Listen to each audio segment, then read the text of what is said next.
नमस्कार, मैं हूँ सुशील जोशी और आप देख रहे हैं मैथ मैजिक। आज के इस टॉपिक में हम लोग बिल्डिंग विद ब्रिक्स का पार्ट 2 देखेंगे। और जैसा कि मैं बार बार कहता हूँ, ये बहुत ही इम्पोर्टेंट पार्ट है क्योंकि आज हम सीखने वाले हैं कि 3D शेप्स को कैसे बनाते हैं। इस पिक्चर में आपको एक शेप दिखाई दे रहा है, इसको बनाते कैसे। बहुत बार जब बच्चे क्लास में इस शेप को बनाने की कोशिश करते हैं तब ये बहुत सारी गलतियां करते हैं। इस शेप में कितने पार्ट्स होते हैं, फेसेस तो हम ऑलरेडी देख चुके हैं, तो कहीं जाइएगा मत, चलिए मेरे साथ दूसरे पार्ट की तरफ। ये रहा आज का टॉपिक। आप देख रहे हो, सबसे पहले आपको एक रेक्टेंगल ड्रॉ करना है। रेक्टेंगल आपको दिखाई दे रहा है और उसी तरह से सेंटर से आपको बाहर जाता हुआ एक दूसरा रेक्टेंगल ड्रॉ करना है। देखिए, यहां से दूसरा रेक्टेंगल ड्रॉ किया। अब देखिए, इसको हमें जोड़ना है। यहां से पहले इन दो लाइन को हम लोग जोड़ते हैं, फिर इस लाइन को हम लोग जोड़ते हैं, फिर हम ऊपर से इस दोनों जगह को जोड़ते हैं और लास्ट में बचा हुआ ये पार्ट हम इसको जोड़ते हैं। इस तरह से आपको एक फिगर बनानी है। 2D शेप्स को हमने पहले देखा था जिसमें लेंथ और ब्रेड्थ होती है। अभी हमने इसमें हाइट जोड़ दी। ये जो ब्लैक कलर की लाइन आपको दिख रही है, इसे हाइट कहते हैं। ये बन गई 3D शेप्स। इसे हम लोग क्यूबॉइड कहते हैं, जिसमें लेंथ, ब्रेड्थ और हाइट डिफरेंट होती है। हर कोई फेस इसका रेक्टेंगल शेप होता है। तो याद रखिएगा कि ब्रिक का हर कोई face, each and every face of a brick is rectangle shaped. याद रखना है आपको। फेसेस तो हम ऑलरेडी देख चुके थे, 6 फेसेस होते हैं ब्रिक में। फिर भी हम काउंट करते हैं। देखिए, पीछे वाला एक पार्ट 1, 2, ये 3, ये 4, ये 5 और नीचे वाला एक 6। इस तरह से 6 फेसेस होते हैं इस ब्रिक को।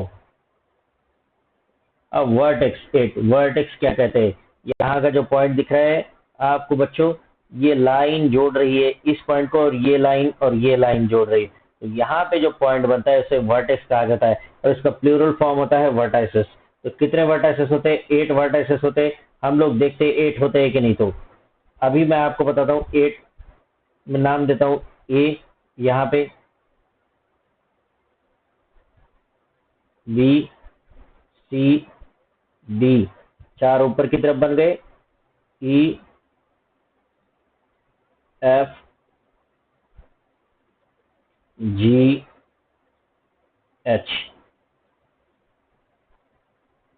ये 4 और ये 4, 8 बन गए। ठीक, 8 हमने काउंट किए। कॉर्नर्स, कॉर्नर्स और एज वर्टाइसेस यहाँ पे सेम होते हैं। कॉर्नर मतलब दो लाइन को जोड़ने वाले पॉइंट को कॉर्नर कहते हैं। तो कितने पॉइंट है यहाँ पे? 1, 2, 3, 4, 5, 6, 7, 8, 8 कॉर्नर्स हो गए। अब बहुत इंपॉर्टेंट पार्ट है, इसमें बच्चे गलतियां करते हैं। Edges 12, edge means a line joining any two distinct point. यहाँ पे देखिए, मैं एक लाइन ड्रॉ कर रहा हूँ, आपको दिखाई दे रहा है।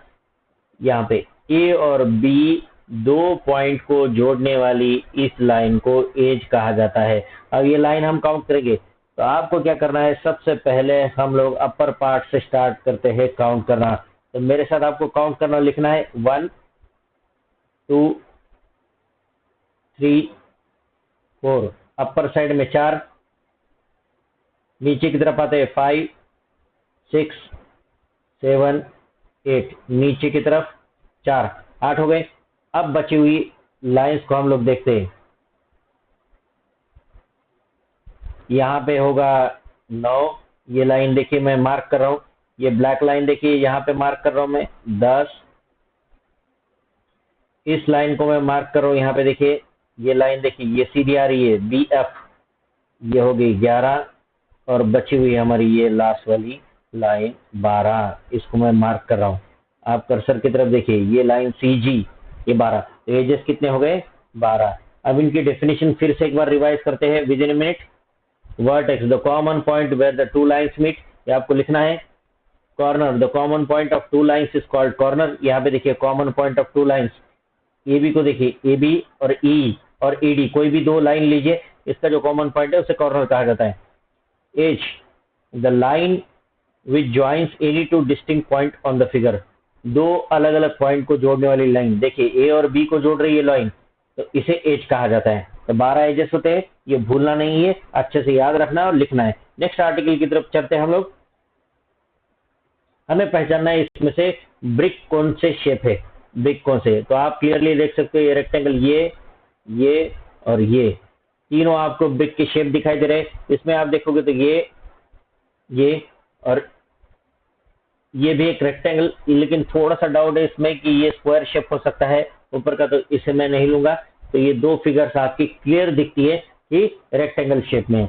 हमें बताया गया कि 3 फेसेस ड्रॉ कीजिए, तो मैंने यहाँ पे ऑलरेडी ड्रॉ करके रखे हुए 3 फेसेस दिखे इस बॉक्स के, तो आपको इस तरह से ड्रॉ करना है। 4 फेसेस के लिए आपको पूरी फिगर ड्रॉ करनी पड़ेगी।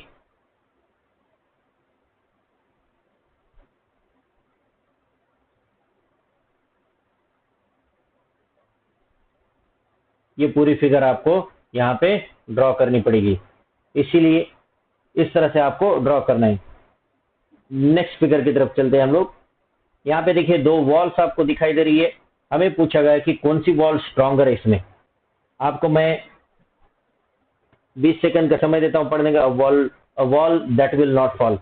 तो आपको पहचानना है कौन सी। क्लियरली आप देखिए कि जिसका बेस स्ट्रांग होता है वो वॉल ज्यादा कैपेसिटी झेल लेती है। तो यहाँ पे देखिए वेट ज्यादा कैरी करने वाली जेनेब की वॉल है। यहाँ पे आप देखिए ये वॉल ज्यादा वेट कैरी नहीं कर पाएगी। तो हमें पूछा है कि कौन सी वॉल स्ट्रॉन्गर है, तो आप क्या लिखोगे, जेनेब wall will be more stronger than Muniya.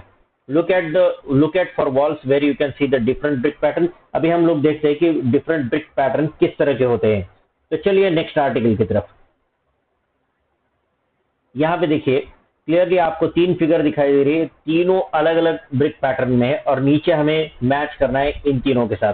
तो आप देख सकते हो यहाँ पे पहली फिगर को देखते हैं हम लोग। देखिए एक बड़ा रेक्टेंगल है, एक वर्टिकल रेक्टेंगल, इस तरह से और इस तरह से। हमें देखते हैं इसमें आपको कौन सी फिगर, देखिए क्लियरली इससे सेकंड फिगर को आप देखोगे तो ये फिगर और इस तरह का पैटर्न आपको दिखाई दे रहा है। दूसरे इसमें देखिए यहाँ पे, तो ये क्लियरली मैच हो जाएगा इसके साथ। अब दूसरी फिगर की तरफ चलते, एक रेक्टेंगल, एक छोटा, एक बड़ा, छोटा, छोटा, बड़ा। अब देखते हैं यहाँ पे कौन सा फिगर मैच करेगा।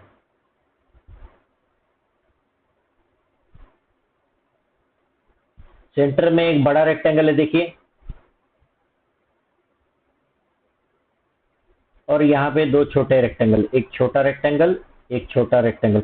यहाँ पे आपको दिखाई दे रहा है क्लियरली सेंटर में एक बड़ा रेक्टेंगल और 2 रेक्टेंगल आपको इधर से और इधर से दिखाई दे रहे। तो ये सेकंड फिगर आपकी मैच हो रही है और थर्ड फिगर जो बचेगा वो पार्ट होगा हमारा थर्ड फिगर का।